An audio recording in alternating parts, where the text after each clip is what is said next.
హైదరాబాద్లోని Indian institute of టెక్నాలజీకి స్వాగతం. ఇక్కడ స్థిరత్వం ఆవిష్కరణలు కలుస్తుంది. నేను జోసెఫ్ని, హెక్స్లో నేను పనిచేస్తున్నాను. ఇక్కడ హెక్స్ ద్వారా ఇన్స్టాల్ చేయబడిన STP2 మోడల్ 1 650 KLD STPని చూడడానికి మిమ్మల్ని సంతోషంగా తీసుకెళ్తున్నాను.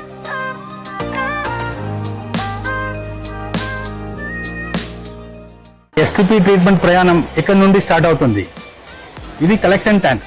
ఈ కలెక్షన్ ట్యాంక్ లో అన్ని ఫెసిలిటీస్ లో ఉన్న వేస్ట్ వాటర్ మొత్తం ఇక్కడ కలెక్ట్ అవడం జరుగుతుంది. ఒక ఈక్వలైజేషన్ ప్రాసెస్ ఇక్కడ జరుగుతుంది. కలెక్షన్ ట్యాంక్ తర్వాత వాటర్ ఫ్లో ఇక్కడ కోర్ స్క్రీన్ ఛాంబర్ కి వస్తుంది. ఈ కోర్ స్క్రీన్ ఛాంబర్ లో మనకి 6 mm పార్టికల్స్ మొత్తం మనకి ఫిల్టర్ అవడం జరుగుతుంది. దాని తర్వాత వాటర్ ఫ్లో మనకి మెకానికల్ బార్ స్క్రీన్ కి వస్తుంది. ఈ మెకానికల్ బార్ స్క్రీన్ లో 4 mm, దాని తర్వాత దానికి చిన్న సైజ్ ఉన్న పార్టికల్స్ మొత్తం ఇక్కడ ఫిల్టర్ అవడం జరుగుతుంది. మెకానికల్ బార్ స్క్రీన్ ఛాంబర్ తర్వాత వాటర్ ఫ్లో ఇక్కడ ఆయిల్ స్కిమ్మర్ కి వస్తుంది.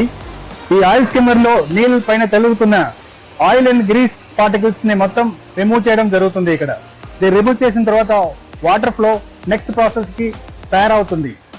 ఆయిల్ స్కిమ్మర్ లో వాటర్ ట్రీట్ అయిన తర్వాత నెక్స్ట్ కలెక్షన్ ఛాంబర్ కి వచ్చి ఈ కలెక్షన్ ఛాంబర్ నుండి ఈక్యులేషన్ ట్యాంక్ కి వెళుతుంది. ఇది ఈక్యులేషన్ ట్యాంక్. ఈ ట్యాంక్ లో 12 డిఫ్యూజర్లు ఉన్నాయి. ఆ డిఫ్యూజర్ ద్వారా వాటర్ ని ఒక ఈక్వలైజ్ చేయడం జరుగుతుంది. దీని flow rate, feed flow rate వచ్చి 27 మెట్రిక్ క్యూబ్ పర్ అవర్. దీని తర్వాత water flow rate drum screen కి వెళ్తుంది. డ్రమ్ స్క్రీన్ లో 1 mm 2 mm సైజ్ ఉన్న చిన్న పార్టికల్స్ మొత్తం అరెస్ట్ అవ్వడం జరుగుతుంది. దాని తర్వాత వాటర్ ఫ్లో వచ్చేసి అనాక్సిక్ ఛాంబర్ కి వెళ్తుంది. అనాక్సిక్ ఛాంబర్ లో మనకి అక్కడ డీనైట్రిఫికేషన్ ప్రాసెస్ జరుగుతుంది. దాని తర్వాత వాటర్ ఫ్లో రేట్ వచ్చేసి మీకు ఎరేషన్ ఛాంబర్ కి వెళ్తుంది. ఎరేషన్ ఛాంబర్ లో మనకి DOD CO2 రిడక్షన్ జరుగుతుంది. అక్కడ నుంచి వాటర్ ఒక శుభ్రంగా తయారయ్యి మనకి MPR ఛాంబర్ కి వస్తుంది. మెంబ్రెయిన్ బయోరియాక్టర్ ఒక హాట్ లాంటి సిస్టమ్ STPకి. మన MPR మెంబ్రెయిన్స్ మిట్సుబిషి కెమికల్ వాళ్ళకి సప్లై చేసినది. సో దాని ద్వారా మనకి DOD COD టోటల్ సస్పెండరీ పార్టికల్స్ మొత్తం అక్కడ రిమూవ్ చేయడం జరుగుతుంది. ఆ ప్యూరిఫైడ్ వాటర్ పెరిమేట్ పంప్ ద్వారా బ్యాక్ పల్స్ ట్యాంక్ వెళ్ళి బ్యాక్ పల్స్ ట్యాంక్ నుంచి ఫ్లషింగ్ ట్యాంక్ వెళుతుంది. సో ఈ పెరిమేట్ వాటర్ మనం ట్రీట్ అయిన తర్వాత ఇక్కడ మనకి సాఫ్టనింగ్ ప్రాసెస్ వస్తుంది. ఈ సాఫ్టనింగ్ ప్రాసెస్ లో మనం less than 50 ppm hardness maintain చేస్తాం. ఇక్కడ నుండి మనం ఈ క్యాంపస్ లో ఉన్న టాయిలెట్ ఫ్లషింగ్ కి అన్నిటికీ మనం సప్లై చేయడం జరుగుతుంది. తర్వాత గార్డెనింగ్ ప్రాసెస్ కూడా ఈ వాటర్ వెళుతుంది. ఇప్పుడు మనం MCC ప్యానెల్ లో ఉన్నాం.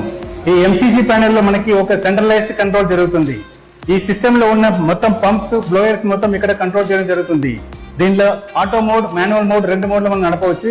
ప్లస్ సేఫ్టీ ట్రిప్ స్విచ్ ఉంటుంది. దాని తర్వాత మనం ఇక్కడ PLC ప్యానెల్ ఉంటుంది. ఈ PLC ప్యానెల్ ద్వారా మన ఆటోమేషన్ కంట్రోల్ మొత్తం ఇక్కడ సెన్సార్ ద్వారా మనకు మెయింటైన్ అవుతుంది.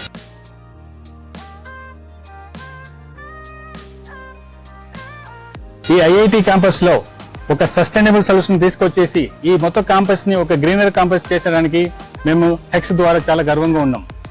ధన్యవాదాలు.